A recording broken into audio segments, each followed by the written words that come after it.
This is a tutorial video for the explorers for the audition music for 25-26.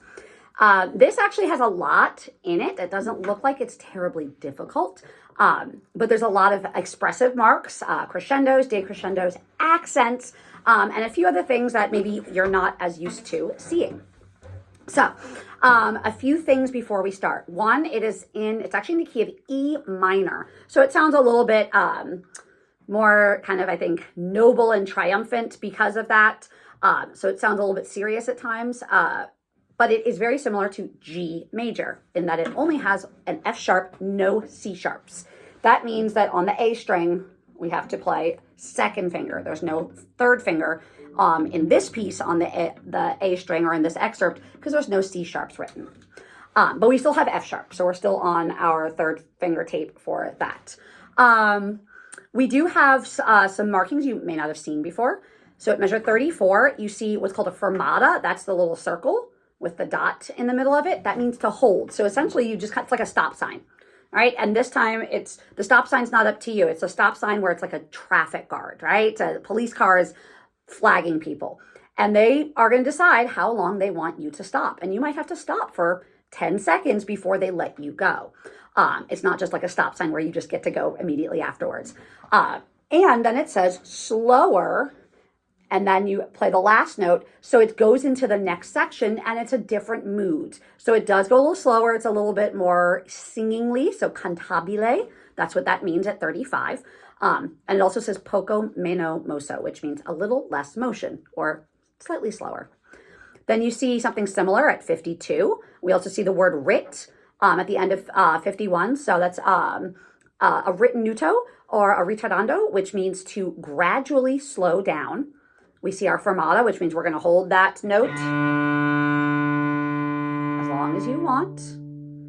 Then we have our traffic guard stopping us, and then we get to move again. And then it says tempo primo risoluto. So same tempo as before and very like resolved sounding. Pesante means heavy. And you see both dots and the lines, which we call tenutos, over the quarter notes. And that means essentially just a really, really big, heavy, what we call marcato or marked bow stroke. So I'm not really playing short. I'm not playing long. I'm not playing smooth, but it's very like boot stomping, okay? The other things is really think about your bow, making sure that you don't get stuck in one part of the bow, really bring out these crescendos. And then the only other thing before I just do a playthrough of this would be at 33, because the slurs are a little bit tricky. What I would recommend doing is playing it with a pause in between every bow. So we have down bow, up bow, 2 notes. Now our hamburger rhythm, 3 notes on one bow, then up bow. So I'll do that again with the pause.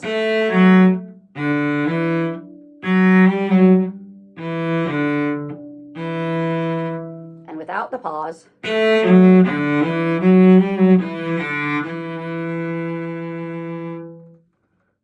All right, so that gives you just kind of an idea of what that needs to feel like. All right, I'm going to be a little bit probably under the tempo, pretty close to it though, that it's written in here. For slow practice tempos, I would use your smart music, make music account so that you can play along with the recording. And you can slow it down or speed it up as much as you want. We're starting that C natural.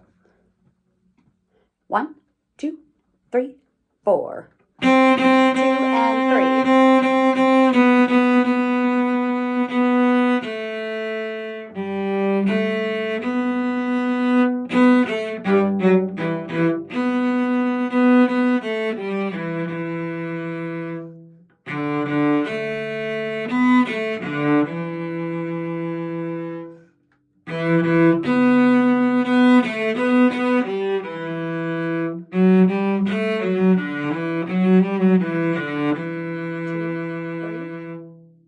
That's the fermata, where the police guard is holding you back, then slower.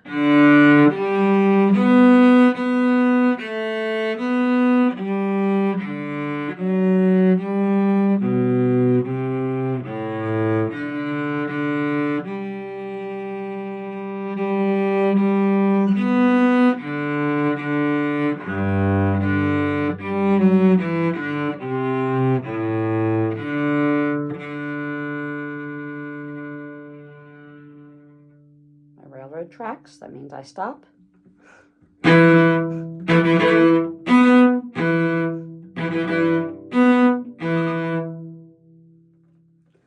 Couple last things in here.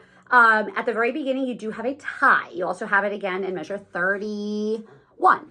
So that means it's the notes just lengthened, right? Because you can't slur a C to a C. So instead of it being, it's not going to go down, up, down, down. You're just going to tie them together so it becomes 1.5 beats because it's a quarter note tied to an 8th note.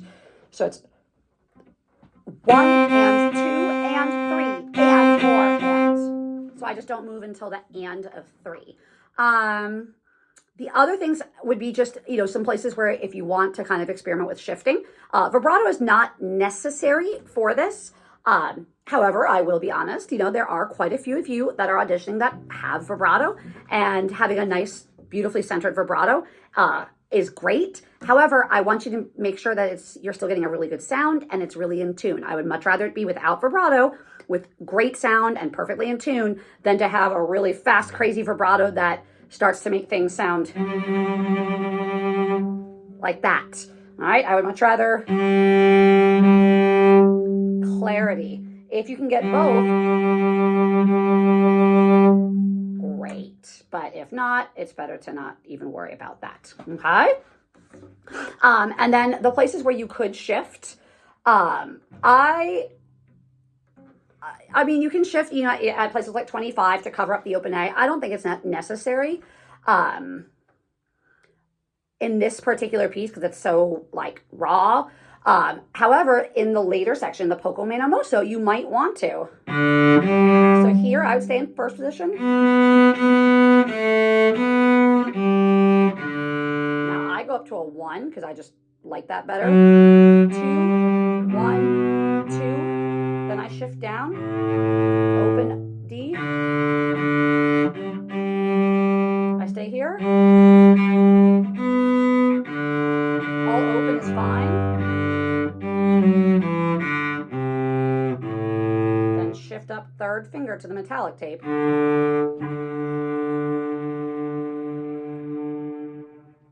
then I shift back down. Just an idea for you. We do a lot of shifting in chamber and actually in symphony as well, especially in the cello section. So it is something to kind of experiment with and see if that's something that you'd like to apply to your audition. All right, happy practicing for the Explorers.